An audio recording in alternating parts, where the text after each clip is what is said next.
Today, I'm excited to talk about an emerging and innovative topic in the field of education: video games.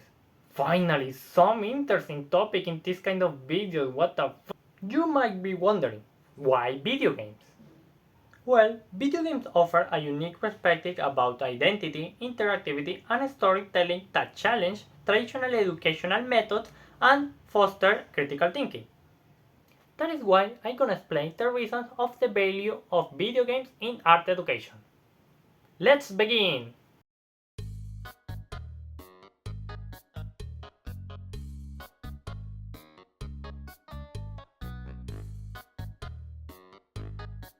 One of the key reasons video games belong in art education is their ability to create personal narratives. Unlike traditional art forms such as painting or sculpture, which often present a mixed viewpoint, video games allow the players to become active participants in the storytelling. For example, take the game Life is Strange. In this game, players control Matt Sculfield, a young photographer with the power of rewind time. The choices that the players make determine the narrative path, reflecting their personal values and beliefs. Similarly, in The Sims, the players build lives and communities, essentially shaping their own stories. This interactivity, combined with personal choices, it's a form of self-expression that parallels more traditional art forms like self-portrait, but with added complexity and immersion. Through video games, students can explore identity in a dynamic way, learning not just by observing, but by making their own decisions that reflects their personality. This makes video games a rich tool for developing emotional intelligence and critical thinking.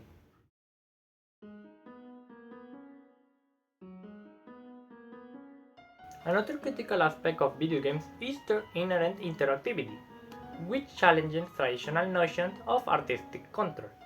In most of the art forms, the artist presents a finished piece and the audience interprets it. But in video games, the players become co-creators in the artistic experience. Consider games like Minecraft, where players can build entire worlds from scratch.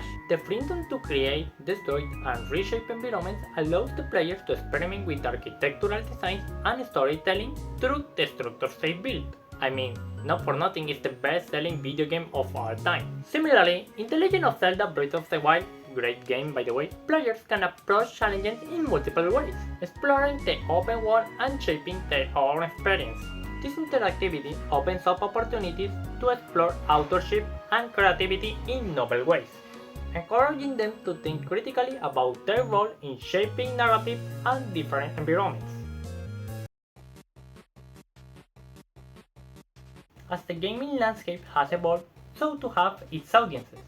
The rise of casual and mobile games has broadened the demographic of players to include people of all ages, genders, and backgrounds. Games like Candy Crush and Animal Crossing have made gaming accessible for those who initially have not seen themselves as a gamers. This diversification is important in art education because it brings in new voices and perspectives, making it easier to explore themes like identity, representation, and culture and context. For instance, games like The Last of Us 1 or 2 have been praised for their human and character representation, while games like Celeste addresses mental health. These games offer fresh insights and stories that resonate with a wide audience, enriching the cultural dialogue within art education. One of the most common critiques about video games is their use of violence.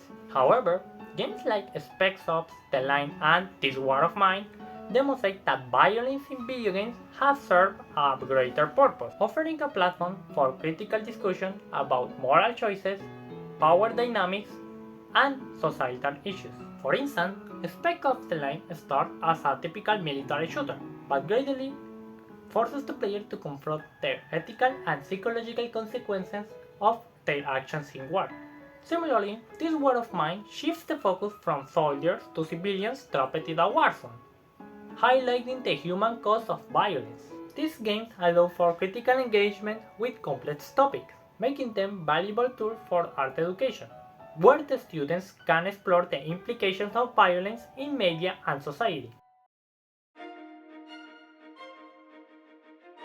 Finally, video games are an excellent example of how various media forms, such as visual art, music, narrative, and interactive design, can blend into a cohesive and compelling experience.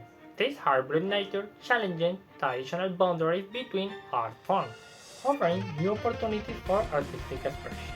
Take the machinima for example, which uses video games graphics to create films. Games like The Sims and Halo have been repurposed to tell original stories showcasing how video games can be leveraged as artistic tools.